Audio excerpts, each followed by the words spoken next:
നമസ്കാരം. പ്രകൃതി അറിയാം, പ്രതിരോധിക്കാം. പ്രകൃതി ദുരന്തങ്ങൾ ഉണ്ടാകുമ്പോഴും പകർച്ചവ്യാധികൾ പടരുമ്പോഴുമെല്ലാം ആദ്യം ശ്രദ്ധയൂന്നുന്നത് രക്ഷാപ്രവർത്തനങ്ങൾക്കും രോഗവ്യാപനം തടയുന്നതിനുമായിരിക്കും. പക്ഷേ അത് അല്പമൊന്ന് ശമിക്കുമ്പോൾ നാം പിന്നോക്കം പോകും. വ്യത്യസ്ത അഭിപ്രായങ്ങളുമായിട്ട് പല വിദഗ്ധരും രംഗത്തെത്തും. മാധ്യമങ്ങളിൽ പല അഭിപ്രായ പ്രകടനങ്ങളും നടക്കും.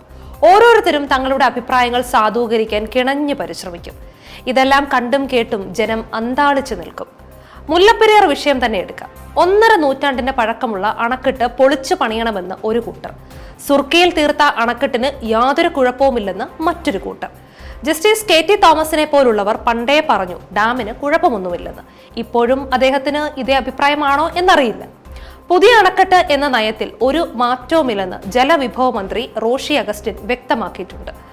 DPR ഉൾപ്പെടെ തയ്യാറാക്കിയിട്ടുണ്ടെന്നും പരിസ്ഥിതി മന്ത്രാലയത്തിന്റെ അനുമതിക്കായി കാത്തിരിക്കുകയാണെന്നും മന്ത്രി പറയുന്നു. മുല്ലപ്പെരിയാർ പ്രശ്നം വീണ്ടും സജീവമായതോടെ തമിഴ്നാട് പ്രതിരോധം ശക്തമാക്കുകയാണ്.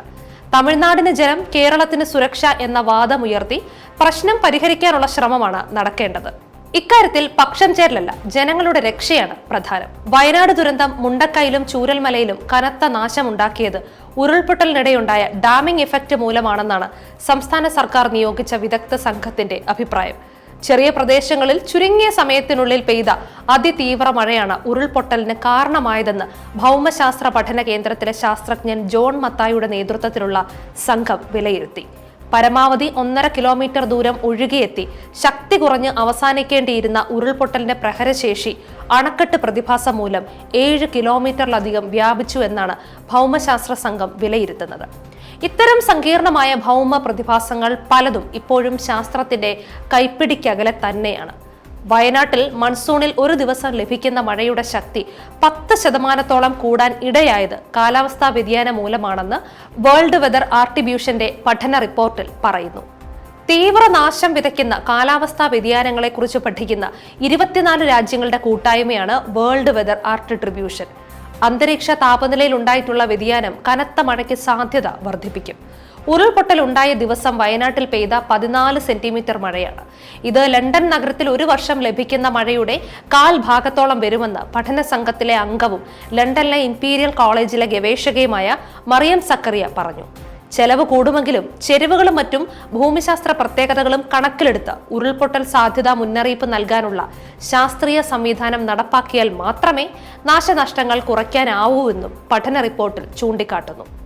മുണ്ടക്കൈ ചൂരൽമല മേഖലയിൽ ചൊവ്വാഴ്ചയും കനത്ത മഴ പെയ്തിരുന്നു. ചൂരൽമലയിൽ നിന്ന് മുണ്ടക്കൈയിലേക്കുണ്ടായിരുന്ന താൽക്കാലിക പാലം തകർന്നു. പാലത്തിൽ കുടുങ്ങിപ്പോയ പശുവിനെ രക്ഷിക്കാൻ നടത്തുന്ന ശ്രമങ്ങളുടെ വീഡിയോ ദൃശ്യങ്ങൾ ആ പ്രദേശത്തെ സാഹചര്യങ്ങളുടെ നിലവിലെ സ്ഥിതി വ്യക്തമാക്കുന്നു. സൈന്യം നിർമ്മിച്ച ബെയിലി പാലത്തിലൂടെയുള്ള യാത്രയും തൽക്കാലത്തേക്ക് നിർത്തിവെക്കേണ്ടി വന്നു. ഇപ്പോഴും ഇവിടെ നിന്ന് ശരീരഭാഗങ്ങൾ കണ്ടെടുക്കുന്നുണ്ട്. കുമ്പളപ്പാറ ഭാഗത്ത് വനപ്രദേശത്തിന് 5 ശരീരഭാഗങ്ങളാണ് ചൊവ്വാഴ്ച കണ്ടെടുത്തത്. ഷീരൂരിലെ മണ്ണിടിച്ചിലിൽ കാണാതായ അർജുനു വേണ്ടിയുള്ള തെരച്ചിൽ ഇപ്പോഴും തുടരുകയാണ്. തോട്ടപ്പള്ളി സ്പിൽവേക്ക് മുന്നിലെ മണൽ നീക്കവുമായി ബന്ധപ്പെട്ടും വ്യത്യസ്ത നിലപാടുകളാണ് ഭരണാധികാരികൾക്കും രാഷ്ട്രീയ നേതാക്കൾക്കും പാരിസ്ഥിതികവാദികൾക്കുമുള്ളത്. കുട്ടനാട്ടിലെ പ്രളയവുമായി ബന്ധപ്പെട്ട വിഷയമാണിത്. ദീർഘവീക്ഷണത്തോടുകൂടിയ ശാസ്ത്രീയ പദ്ധതികളുടെ അഭാവമാണ് നമ്മുടെ പല പ്രകൃതി ദുരന്തങ്ങളെയും സങ്കീർണമാക്കുന്നത്. വയനാട് ദുരന്തത്തെ തുടർന്ന് കേരളത്തിന്റെ പാരിസ്ഥിതിക പ്രശ്നങ്ങളെക്കുറിച്ച് പല വിദഗ്ധരുടെയും വിശകലനങ്ങൾ വന്നു.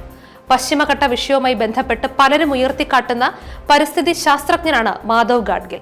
അദ്ദേഹവും ചില അഭിപ്രായങ്ങൾ പറഞ്ഞു. ഇതിനെ ഖണ്ഡിച്ചുകൊണ്ടുള്ള ചില വിദഗ്ധ അഭിപ്രായങ്ങളും വന്നിട്ടുണ്ട്. ഇവിടെയാണ് സർക്കാരിനും ഔദ്യോഗിക ശാസ്ത്ര സാങ്കേതിക സ്ഥാപനങ്ങൾക്കും നിർണായക പ്രാധാന്യമുള്ളത്. വ്യത്യസ്ത അഭിപ്രായങ്ങൾ ക്രോഡീകരിച്ചും കൂടുതൽ പഠന ഗവേഷണങ്ങൾ നടത്തിയും ശാസ്ത്രീയ അടിത്തറ ബോധ്യപ്പെട്ടും തീരുമാനങ്ങൾ എടുക്കുകയും നടപ്പാക്കുകയുമാണ് വേണ്ടത്. നമസ്കാരം.